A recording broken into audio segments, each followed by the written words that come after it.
watching IGN Live. My next guest helped bring the Assassin's Creed series to life, and his newest game might be his coolest yet.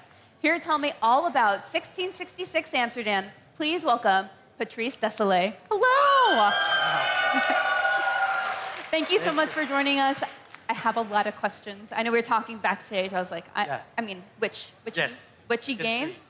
Fantastic pairing. I am so stoked. So we have a kind of a big question first, because we've known about this game for quite some time. Yeah. Obviously, it's changed quite a lot. So between job changes, acquisitions, you started a new studio. You've jumped through a lot of hoops to hold on to this IP. Why is it so important to you? Why is it so important? That's an amazing question. Because I love when you have an idea and you can feel it, that there's something into it, you have to stick with it. That's how I am. And back in around 2011, I had this idea in Amsterdam. I was walking around and I'm like, oh, I could have done an Assassin's Creed game here, the houses, and I already had an idea about the year 1666 because of 666, the year of the devil. And then I turned a corner and there was a building there. It was written Anno 1666 on it. I'm like, oh, let's do a game about the devil in Amsterdam. And then a lot of stuff happened, couldn't make it back then. For the rights, got it back. I was doing Ancestors, the Humankind Odyssey with Panache at my new studio. I had to wait. Then in January 2020, I went back at it and changed a lot of things. Because at first it was about being the devil. Right, yeah. So could you talk a little bit more about those changes? So there was some leaked footage, and this obviously looks very different. So what are the top 3 biggest changes that you guys have made? But the main is the main character, because playing as the devil, then there was Lucifer, the TV series, and I'm like, somebody's already working on this. And I'm like, but what could represent the devil? And I'm like, witches. Witches are the people following the devil-ish. And let's go into it.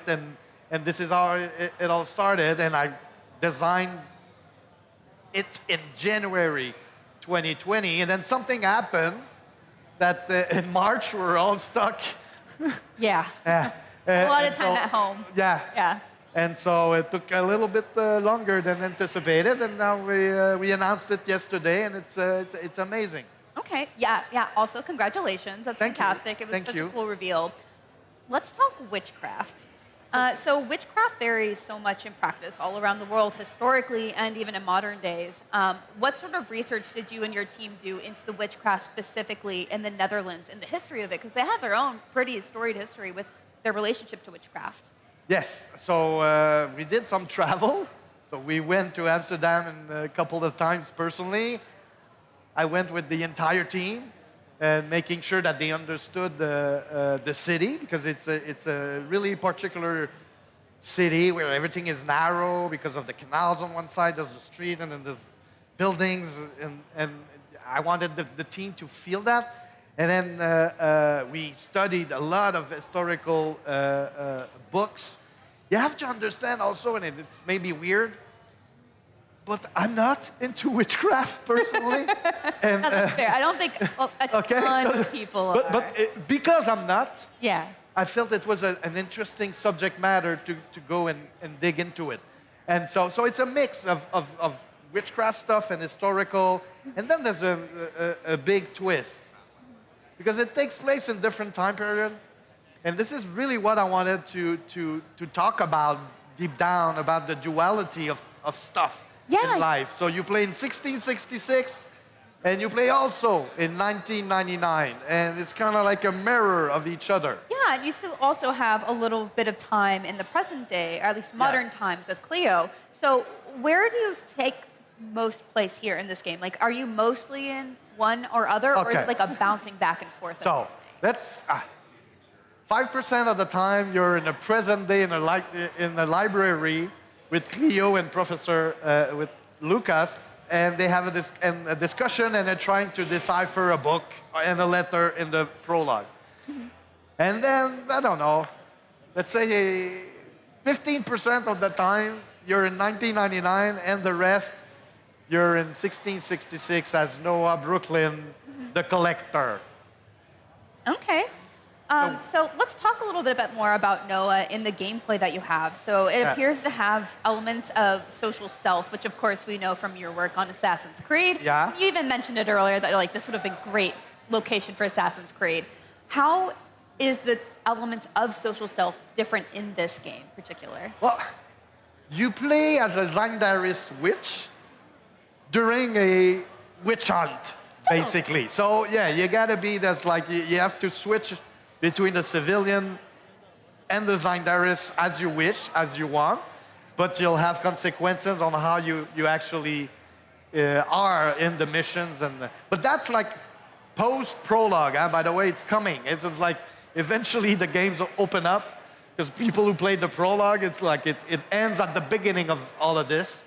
And, but to say, yeah, it depends on how you want to play, because it's a panache game, right? Also. Okay, I was gonna say too, like, how much choice is there here? Because you said that, you know, you kind of wanted this from the beginning to be a little bit about playing with the devil, right? And taking the devil's side on things. Is this like you're going fully evil, or can you be kind of like moderate, or can you be like really good, but within the context of what good means as a witch?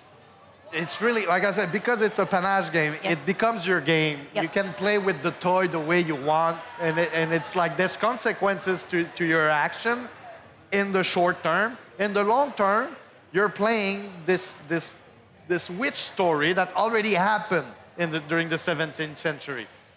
Because my animus now, instead of being this machine from Assassin's Creed, is a book that you have to decipher. But this is the collection of what happened in 1666 to Noah. Okay, and very cool and spooky book too.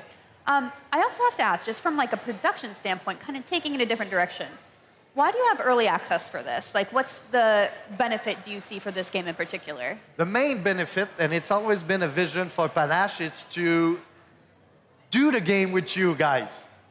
Right? I have been playing that game for the last 6 years now, and it's been evolved since the beginning. Every single build is better. Right? And deep down, it's like, let's do this with the community, with the people who are actually playing it. And instead of just being us, you know, telling the game what it should be, let's get the comments from people, what they like, what they dislike, and let's build it together.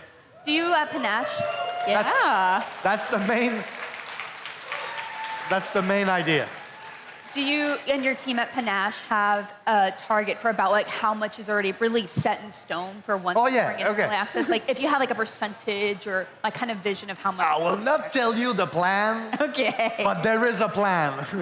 It's already entirely, production plan is there, and there's a line and everything about community, right? What are they telling us? How can we make it better? We have our ideas, and right now in Montreal, I would say that we already have around 15 to 20 hours worth of content. Wow. And it's all about taking the time to finish, listening to feedbacks and comments, putting our own thing into it, and eventually we'll have a 1.0, and it'll be everywhere on every single platform that exists in this universe. That's the goal. Fantastic.